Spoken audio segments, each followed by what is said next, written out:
వినాయకుడు దయా దాక్షణ్యాల మీద ఆధారపడలేదే నేను. బ్రహ్మవరం పొందాను. ఇప్పుడు గట్టికి మాట్లాడగలవు, ఆ పైన పోట్లాడగలవు. వరమంటారేంటి గుణేంద్ర? ఎప్పటి నా ఏకాగ్రతకు ఉగ్రదీక్షకు సృష్టి క్రమనే స్తంభింపచేసేవాడు. తనకి పదవి బంధం అవుతుంది అని బ్రహ్మ నాకు ప్రత్యక్షమైనాడు. ఆ తపోభూమిలో ఈ జగన్ని ఎంతగా ఎవరిని సృష్టించవద్దన్నాను. ఆ కర్తవ్య నిర్వహణకు నాకు చిరంజీవత్వం ప్రసాదించమన్నాను. అందులో ఏమైందా, ఈ చరాచరములని నా చెంత శక్తిహీనములైనవి తెలిసిన రామునేంద్ర. నాకెప్పుడో తెలుసు, కానీ చరిత్ర చేయలేని పని నీవు చేస్తావా? ఏమిటది? ఈ చరాచర జగత్తుపై ఏకఛత్రాన్ని వచ్చావు. నిస్సందేహంగా సామధానాలతో సాక్ష్యం కాకపోతే సామాజిక సంఘాలతో సాక్ష్యం చేస్తా. మీరే చూస్తారుగా. నేను చూస్తూనే ఉన్నానయ్యా, నేను చూస్తూనే ఉన్నాను. కానీ త్రిమూర్తులు చూస్తూ ఊరుగా ఏం చేస్తారు? ఏం చేస్తారా? శాంతిని స్థాపిస్తారు.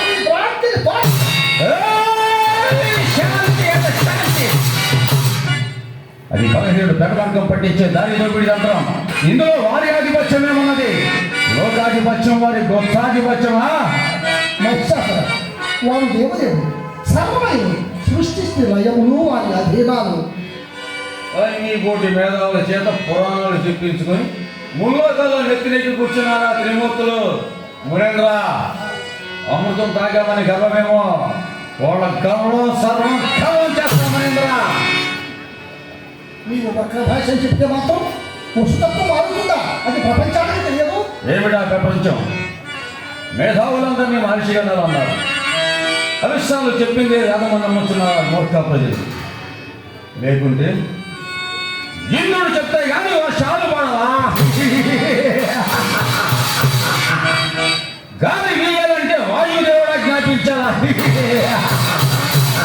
ఆయన భాష అగ్ని విష్ణువుని కూర్చుంటే సైన్యం భగ్నమవుతుందా? అదే నిజమైతే ప్రకృతి ఎందుకు, వాతావరణ పరివర్తనాలు ఎందుకు?